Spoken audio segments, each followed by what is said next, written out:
ক্ষমতায় এসেছিল। সিপিএম এর ব্রিগেড সমাবেশ, বুদ্ধবাবু আওয়াজ তুললেন সামনে বড় লড়াই, বিধানসভা নির্বাচন। কর্মীদের বললেন শুধু লড়লেই হবে না, জিততে হবে। তৃণমূল হটাও, সামনে লড়াই, সামনে লড়াই। এ লড়াই লড়তে হবে, শুধু নয়, লড়তে তো হবেই। এ লড়াই লড়তে হবে, এ লড়াই জিততে হবে। কিন্তু জয় আসবে কিভাবে? দলের মধ্যে বুদ্ধ লাইন বলে পরিচিত ফর্মুলাকে ব্রিগেডে কর্মী সমর্থকদের সামনে হাজির করলেন সিপিএম এর রাজ্য সম্পাদক সূর্যকান্ত মিশ্র। যে ফর্মুলা নিয়ে এখনো বিতর্ক চলছে সিপিএম এ। এ রাজ্যে তৃণমূলকে হঠাতে সেই বৃহত্তর জোটের কথাই শোনালেন সূর্যকান্ত মিশ্র।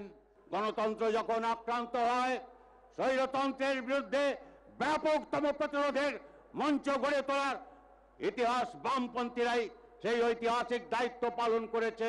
বামপন্থীদেরই সেই ঐতিহাসিক দায়িত্ব পালন করতে হবে। রবিবারের ব্রিগেডের শুরু থেকে সুর চড়িয়ে রেখেছিলেন মোহাম্মদ সেলিম।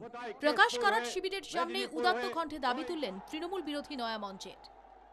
ये लड़ाई हम सिर्फ अकेले नहीं लड़ सकते, तमाम वामपंथी शक्ति को हमें इकट्ठा करना पड़ेगा। जितने धन में ताकत है उसे इकट्ठा करना पड़ेगा। वो सबको इकट्ठा करके इसी लाल झंडे के नेतृत्व से हम बीजेपी को भी रोकेंगे और तृणमूल को भी बंगाल से निकाल के खदेड़ेंगे। ये अहद हम लेने आए हैं।